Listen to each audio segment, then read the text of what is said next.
Welcome back. Today's video is going to be on slope, and then the second video will be on writing equations of lines. Let's just review what slope is. Slope is basically what you would have learned as rise over run, or you might also hear this labeled as rate of change. Typically that's used when you have story problems, and this is just telling you the degree of incline of a line. So it could be going positively, it could be sloping down negatively, it could be flat, or it could be straight up and down or vertical. So the formula we use hopefully will seem familiar to you. We always represent slope by the letter m. So slope is equal to y2 minus y1 over x2 minus x1. And these y2s and y1s, x2s and x1s come from ordered pairs. That might be something like this.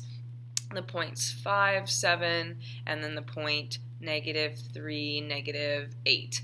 And I would want you to find the slope, so all we do is label this as x1 and y1, and x2 and y2, and then we could go ahead and plug it into our formula. So we'd have m is equal to -8 and then minus 7 over -3 minus 5. Notice that the y's are on top because that's the rise, the up or down, and then the x's are on bottom because that's the horizontal change, so that would be like you're running on the ground.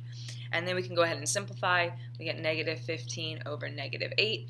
And of course, if you can reduce any, you want to make sure you do that, but I would typically leave slope in fraction form. So I'm going to just cancel out my negatives and get that my slope would be 15/8. And then you'd be done.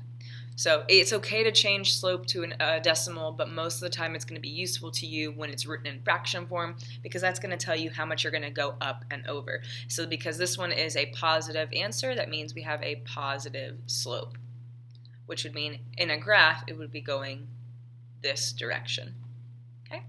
There are basically four slopes we're going to be talking about, and I briefly mentioned them. The first one would be a positive slope, so it's going to be going up. The second one would be a negative slope, meaning it's going down.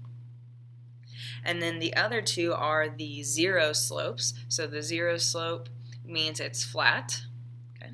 And the vertical lines will have an undefined slope.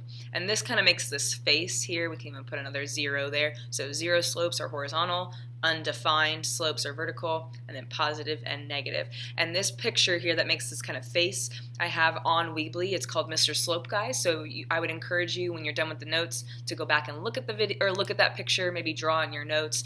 It's a good reminder for those of you who are very visual on the direction of our slopes, especially with the zero and the undefined slopes, because those tend to get mixed up quite often. So if we are given a graph, that's another example where maybe it'd be a little quicker to calculate your slope. You might have a line that's plotted, let's see here, with a point at 0, 5, and then maybe there's another point here at 2, and they draw the line right through them. Okay, so here's our graph. If I asked you from a graph to calculate the slope, then all you could do here is just count up and over. So I could go up 1, 2, 3, 4, 5. So that's up 5, and to the left 1, 2. So because I'm going up, that's positive.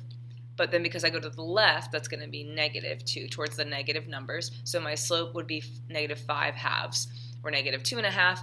You could also think of it going down and to the right. So you can go both directions, just make sure you have your positives and your negatives correct.